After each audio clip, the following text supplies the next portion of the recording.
Hoje é domingo de Páscoa e eu quero desejar a você uma feliz Páscoa. Mas não apenas desejar essa feliz Páscoa, mas também entender um pouco melhor qual o significado disso, porque para algumas pessoas a Páscoa pode representar um fato muito triste, que foi a vitória do mal sobre o bem. Mas esse tipo de avaliação a gente há de convir que é muito superficial, porque a gente está falando da crucificação do Cristo há 2 dias, na sexta-feira, e depois a ressurreição dele num domingo de Páscoa.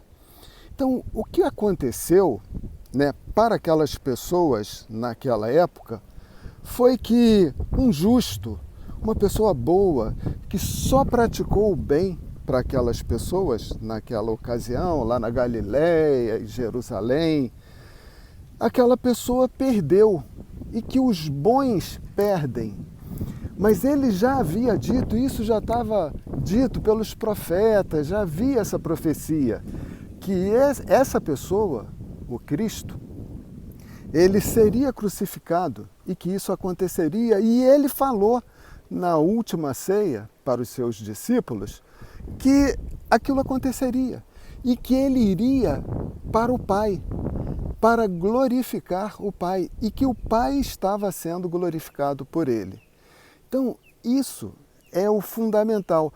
Para o ser humano, dentro de uma visão muito superficial, as trevas naquela época, lá os sacerdotes do templo, eles acharam que eles venceram aquele cara que eles sabiam que era justo e que era o Messias e que ele era bom. E eles se glorificaram achando que eles venceram e conquistaram aquilo que eles queriam. E eles não entendem que eles foram massa de manobra do bem e que os espíritos superiores, os anjos de Deus, permitiram que aquilo tudo acontecesse para que a glória de Deus estivesse registrada naquele momento. E isso deve acontecer com você também, porque durante a nossa passagem pelo mundo, nós passamos por muitas tribulações, várias delas. E se você passa de forma erecta, de uma forma justa, você sempre praticando bem, por mais que você tenha derrotas aparentes aqui no mundo, onde você veja os corruptos sendo beneficiados, os ladrões sendo soltos e o mal prevalecendo, vencendo, mas se você permanece no bem e praticando o bem, Deus vai te glorificar e você vai para a glória com Deus. Então morreu um homem na sexta-feira.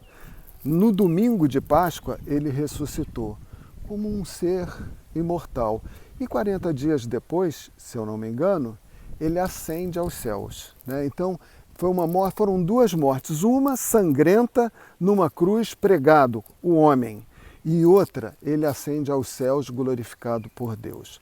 Então é isso que eu desejo para você nessa Páscoa. Que você enfrente com hombridade, que você enfrente lutando pelas virtudes, pelos bons ideais, a boa luta. Porque no final você vai ser glorificado por Deus e irá para a glória com Ele. Uma boa Páscoa para você.